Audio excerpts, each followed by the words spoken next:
Hi everyone, it's me ঝিলি। Welcome back to my another daily blog. আজকে যেহেতু office আছে তো সকালবেলা উঠে শাওয়ারে যাব, তার জন্য পানি গরম করে নিচ্ছিলাম। আমার ঠান্ডা লাগছিল একটু একটু।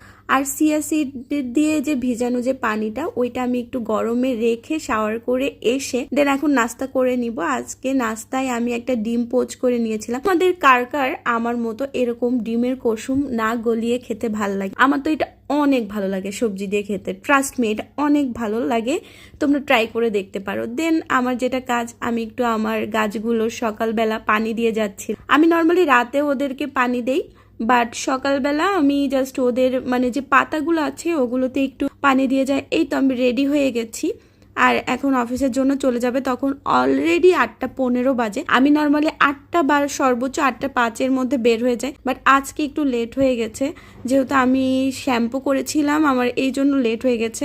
নর্মালি শাওয়ার করলে আমার এত লেট হয় না। তারপর এই যে সংসদ ভবনের সামনে দিয়ে ওই রোডটা আমার খুব ভালো লাগে, এই জন্য একটা ক্লিপ নিয়ে নিলাম। দেন এই তো অফিসে চলে আসলাম। অফিসে এসে ফার্স্ট যে কাজটা, মেলটা রিড করা। তো মেল রিড করার পরে আমি আমার কাজে ব্যাক করলাম, যে কি কি কাজ আছে সেগুলো ব্যাক করলাম।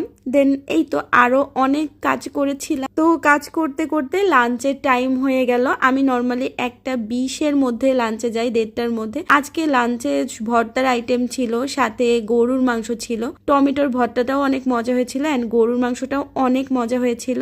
তারপর আসলে এত বেশি বিজি হয়ে যাই, কাজের এত প্রেশার চলে আসে, আমি আর কোনো ক্লিপ নিতে পারিনি। দেন চলে যাচ্ছি বাসার উদ্দেশ্যে। যেহেতু আজকে আমার ক্লাস আছে তো আমার একটু টেনশন হচ্ছিল, তো ক্লাসে যেতে একটু লেট হয়ে যায়। স্যার অলরেডি চলে গিয়েছিল, তো আমাদেরকে একটু প্র্যাকটিস করতে দিয়ে উনি বাইরে গিয়েছিল, তখন আমি একটা ক্লিপ নেই। দেন আসার পথে অনেক ক্ষুধা লেগে গিয়েছিল, একটা ঝালমুড়ি খেলাম অ্যান্ড বাসায় এসে মাস্ট 1 কাপ চা তো খেতে হবে। সবাই ভালো থাকবেন, আল্লাহ হাফেজ।